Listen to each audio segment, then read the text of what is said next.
Over to Britain for a second. There's a civil war going on. This country will remain in a state of civil war until 1659. Back to the Delaware River settlement, now under control of the Dutch. The first record we have of a schoolmaster appears in 1657. Around the same time, cows start to be more prevalent. This is a pretty significant change because cows aren't native to North America. They had to be either packed away on a boat from Europe for 2 months, or bred from cows who were packed away on a boat from Europe for 2 months. Also, up in New York, the Dutch have been making bricks, so they could build buildings out of bricks, which are more sturdy and last longer than the material they were using before, mainly wood. The Delaware settlement got some of these bricks. As is characteristic of Dutch colonies in the New World, the Native Americans were not completely content. It started with someone accidentally getting killed by Indians for some stupid reason. Then the Europeans decided they needed to kill 1 or 2 Indians to teach them a lesson. Then the Indians decided they needed to kill 1 or 2 Europeans to teach them a lesson, and this went on for a few years. They still traded, though. Gotta have those furs. Enter Cecilius Calvert, the 2nd Baron of Baltimore, who governed Maryland from 1632 to 1675. He wants land.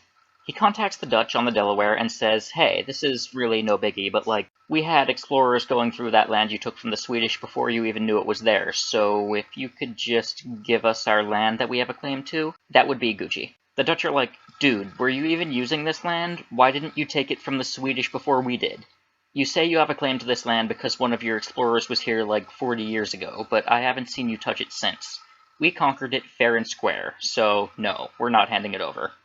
Calvert then stormed back to his own colony, slightly disgruntled, and did nothing. Somewhere off to the west, the Iroquois and the Susquehannocks are now at war. It looks like a stalemate. Hey look! The year is 1664. England figured itself out. As a consequence, they're ready to start wrestling for control of world trade again. So it's time for the Second Anglo-Dutch War. Creative name for that one. The war didn't actually start until 1665, but that didn't stop James, Duke of York, from gently claiming Manhattan and Delaware from the Dutch, much the same way the Dutch claimed Delaware from the Swedes about a decade or so earlier. Funny how that happens. In 1665, the Duke of York establishes a set of laws known as the Duke's Laws for New York, and by extension the Delaware colony, which protect freedom of religion and guarantee trial by jury. Far away in Europe, William Penn Jr., the son of a decorated Navy admiral, is fighting for the English in the Second Anglo-Dutch War. After the war, he would live and study away from home and return, much to his father's displeasure, having converted to a different sect of Christianity, something separate from the Church of England, Quakerism. A few years before the English took over, Parliament passed a law called the Navigation Act. This stated that colonies of England were not allowed to trade with anyone who was not from land controlled by the English. This particular rule didn't matter much to the Dutch and Swedes, who were living under the English flag, since the colony wasn't big enough yet to generate that much trade volume, especially not anything of a quantity that a ship not from the mother country would think twice about. The living under the English flag part must have bothered them, though, because some of the Swedes tried to stage an uprising in 1669. That didn't go well for them. By 1676, the Delaware colony has a court system.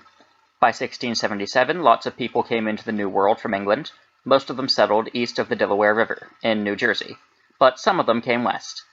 By 1678, there were almost 500 Europeans living west of the Delaware. From this point on, Quakers, a minority Christian group in England, will start coming to the New World, the Delaware colony in particular, because they want to get away from those hard-head Church of England people who never want to treat them with equal rights.